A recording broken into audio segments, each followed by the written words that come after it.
ان الحمد للہ نحمده ونستعینه ونستغفره ونعوذ باللہ من شرور انفسنا ومن سیئات اعمالنا من يهده اللہ فلا مضل له ومن يضلل فلا هادی له واشهد ان لا الہ الا اللہ وحدہ لا شریک له واشهد ان محمدا عبدہ ورسولہ اما بعد فإن خير الحديث كتاب الله وخير الهدي هدي محمد صلى الله عليه وآله وسلم وشر الأمور محدثاتها وكل محدثة بدعة وكل بدعة ضلالة وكل ضلالة في النار. أعوذ بالله السميع العليم من الشيطان الرجيم من همزه ونفخه ونفثه. بسم اللہ الرحمن الرحیم. رب اشرح لی صدری ویسر لی امری واحلل عقدۃ من لسانی یفقہوا قولی. بسم اللہ الرحمن الرحیم. ان اللہ وملائکتہ یصلون علی النبی یا ایہا الذین آمنوا صلوا علیہ وسلموا تسلیما. اللهم صل على محمد وعلى آل محمد كما صليت على إبراهيم وعلى آل إبراهيم إنك حميد مجيد. اللهم بارك على محمد وعلى آل محمد كما باركت على إبراهيم وعلى آل إبراهيم إنك حميد مجيد. اللهم ربنا آتنا في الدنيا حسنة وفي الآخرة حسنة وقنا عذاب النار. ربنا آتنا من لدنك رحمة وهيئ لنا من أمرنا رشدا. لا إله إلا أنت سبحانك إني كنت من الظالمين. حسبنا الله ونعم الوكيل. یا حی یا قیوم برحمتک استغیث ولا حول ولا قوة الا باللہ العلی العظیم. آمین. الحمدللہ آج 14 فروری 2021 کو سنڈے کے دن قرآن کلاس نمبر 67 میں ہم سورہ النساء کی آیت نمبر 25 سے آنورڈ سٹارٹ کریں گے انشاءاللہ تعالی. اعوذ باللہ من الشیطان الرجیم. بسم اللہ الرحمن الرحیم. وَمَن لَّمْ يَسْتَطِعْ مِنْكُمْ طَوْلًا أَن يَنكِحَ الْمُحْصَنَاتِ. تم میں سے جس کے پاس فائنینشلی طاقت نہ ہو کہ وہ آزاد عورتوں کے ساتھ نکاح کر سکے.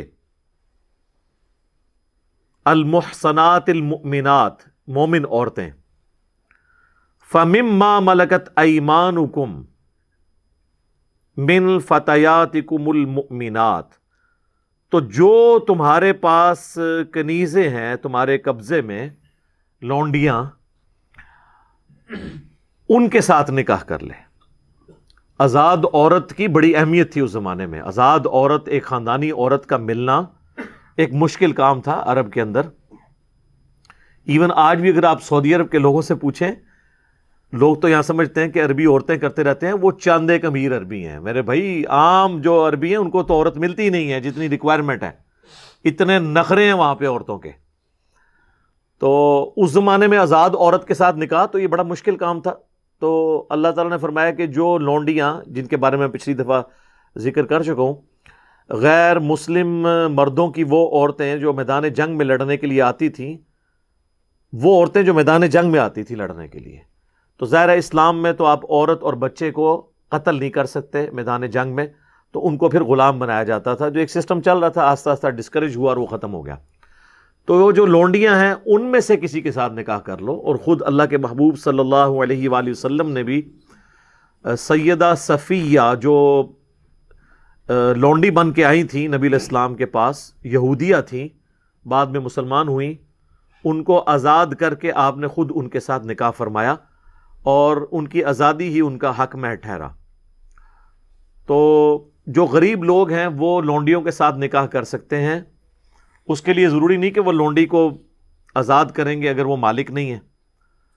مالک ہیں تو ظاہر ہے وہ آزاد بھی کر سکتے ہیں, اور اگر مالک نہیں ہیں تو جن کی وہ لونڈیاں ہیں ان کی اجازت کے ساتھ ان سے نکاح ہو سکتا ہے, لیکن پھر اس نکاح کے بعد اس لونڈی کا جو اوریجنل مالک ہے وہ اس کے ساتھ تعلق نہیں قائم کر سکتا کسی قسم کا.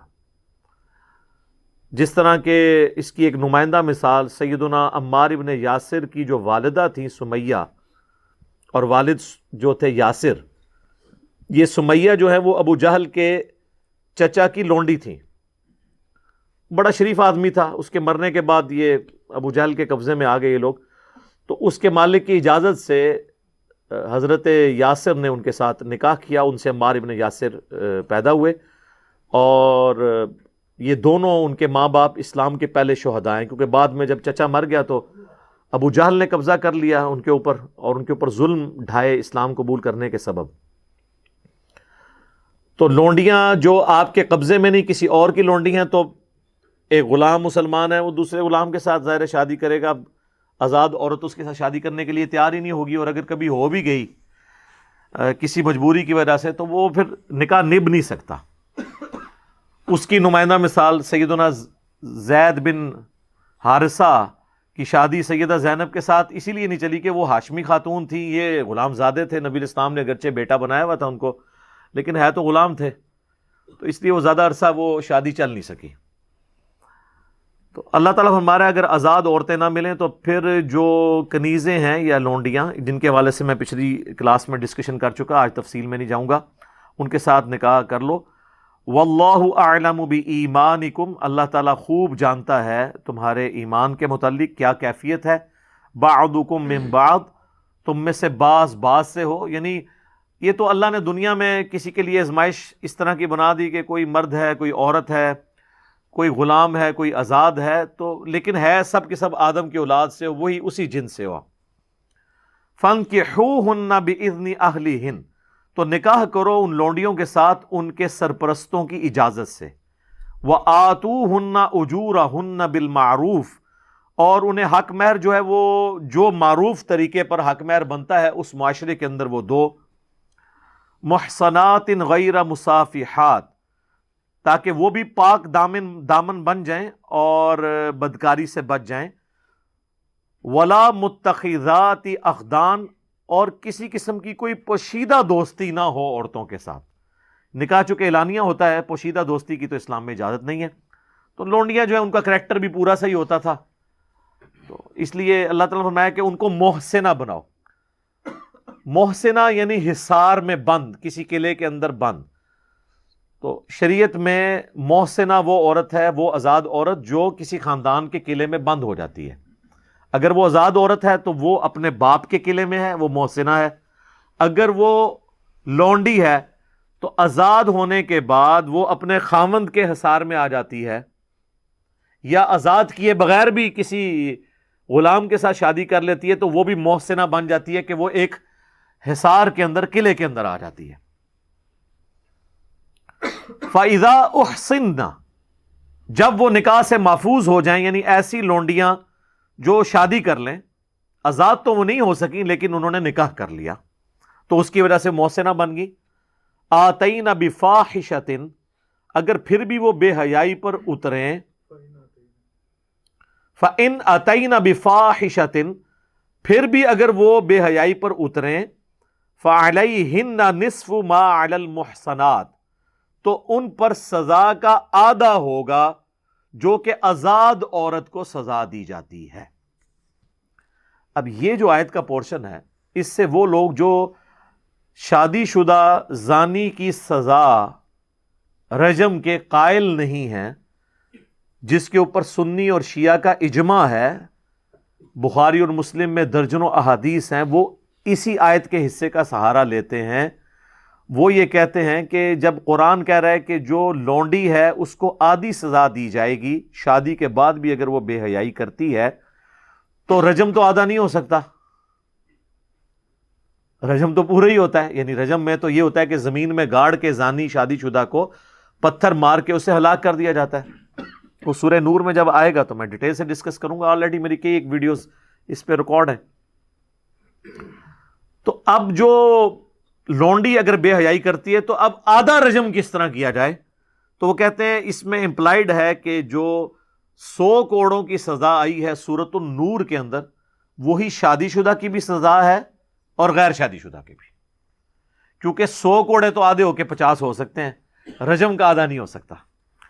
اب یہ لاجیکلی تو ان کی بات درست ہے اگر یہ معاملہ اسی طریقے سے ہو، لیکن اگر آپ ان آیات کو دقت نظر سے دیکھیں اور جہاں سے یہ ٹاپک سٹارٹ ہوا تھا والمحصنات من النساء، تو میں نے پہلے بھی عرض کیا کہ محسنہ قلعے میں بند عورت، 2 عورتوں کے لیے محسنہ لفظ بولا گیا، ایک وہ غیر شادی شدہ عورت جو آزاد عورت ہے، جو اپنے باپ کے انڈر رہ رہی ہے لیکن وہ غلام نہیں ہے، وہ بھی محسنہ ہے، اور وہ شادی شدہ عورت جو ہے تو لونڈی یا غلام یا کنیز تھی لیکن اب خاوند کے انڈر آ گئی تو وہ بھی محسنہ ہے۔ دونوں کے اوپر محسنہ کا لفظ بولا گیا، لہذا چونکہ ٹاپک چل رہا تھا غیر شادی شدہ عورتوں کے حوالے سے محسنہ، اور ان کا کمپیریزن کروایا گیا کہ اگر تم ایسی محسنہ کے ساتھ شادی نہیں کر سکتے جو آزاد ہے تو پھر لونڈی کو محسنہ بنا لو، اس کے ساتھ نکاح کر لو۔ تو اب یہ کمپیریزن اس غیر شادی شدہ محسنہ کے ساتھ ہو رہا ہے، اس محسنہ کا جو کہ لونڈی ہے اور خاوند کے انڈر آ گئی ہے، یعنی یہ خاوند کے انڈر والی محسنہ بمقابلہ باپ کے انڈر رہنے والی محسنہ۔ تو اب آپ کو یہ بات سمجھ آئے گی کہ وہ غیر شادی شدہ محسنہ ہے جس کے بارے میں 100 کوڑے ہیں، تو اس کے آدھے اس کو لگیں گے۔ اگر کوئی لونڈی شادی شدہ کرے گی تو شادی شدہ لونڈی کو رجم نہیں کیا جائے گا بلکہ اس سے 50 کوڑے لگائے جائیں گے۔ اور اس وسوسے کا جواب جو غامدی صاحب کی طرف سے اٹھایا جاتا ہے یا امین احسن اصلاحی صاحب کی طرف سے کہ جی آدھا تو رجم ہو نہیں سکتا، تو یہ رجم کا تو اس میں تعلق ہی نہیں ہے، اس میں تو اس محسنہ سے کمپیئر کروایا جا رہا ہے جو غیر شادی شدہ محسنہ ہے۔ تو غیر شادی شدہ کے لیے تو ہم رجم کے قائل بھی نہیں ہے، اس کے لیے سورۃ النور میں 100 کوڑوں کی سزا آئی ہے، اس کے ساتھ کمپیئر کریں گے تو 50 کوڑے بنتے ہیں۔ یہ میں نے یہاں پہ کلیئر کر دیا، باقی انشاءاللہ سورۃ النور میں جب جائیں گے تو تفصیل سے انشاءاللہ تعالی اس کو ڈسکس کریں گے۔ فَعَلَيْهِنَّ نِصْفُ مَا عَلَى الْمُحْصَنَاتِ مِنَ الْعَذَابِ، وہ جو آزاد عورتوں کے لیے جو غیر شادی شدہ ہیں ان سے آدھا عذاب یعنی آدھی تکلیف 50 کوڑے انہیں دی جائے گی۔ ذَلِكَ لِمَنْ خَشِيَ الْعَنَتَ مِنْكُمْ، یہ لونڈیوں سے نکاح کی اجازت اس کے لیے ہے جسے خطرہ ہو کہ وہ بدکاری میں مبتلا ہو جائے گا، بشرطے کہ وہ اب نبھا بھی سکے شادی، یعنی اس کے فائنینشیل ریسورسز اتنے ہونے چاہیے۔ وَأَن تَصْبِرُوا، اور اگر تم صبر اختیار کرو گے، خَيْرٌ لَكُمْ، تو تمہارے لیے بہتر ہے۔ وَاللَّهُ غَفُورٌ رَحِيمٌ، اور اللہ تعالیٰ بخشنے والا اور رحم فرمانے والا ہے۔ صبر ظاہر ہے وہ تو میں نے پہلے بھی سورۃ النساء کے تعارف میں ڈسکس کیا تھا، صبر پھر یہی ہے جو صحیح بخاری میں حدیث ہے اور مسلم میں بھی موجود ہے، دونوں کتابوں میں ہے، متفق علیہ ہے کہ اے نوجوانوں کے گروہ، جو تم میں سے استطاعت رکھتا ہے نکاح کرنے کی تو وہ نکاح کر لے۔ نکاح کرنا نگاہوں کو نیچا رکھتا ہے اور شرمگاہ کی حفاظت کا ذریعہ ہے، اور جو تم میں نکاح کرنے کی استطاعت نہ رکھتا ہو یعنی فائنینشیل استطاعت، تو وہ روزے رکھے اور اس کے ذریعے اپنے اس معاملے کو ایڈریس کرے، سیکس والے جو جذبے کو ایڈریس کرنے کے لیے وہ روزے رکھے۔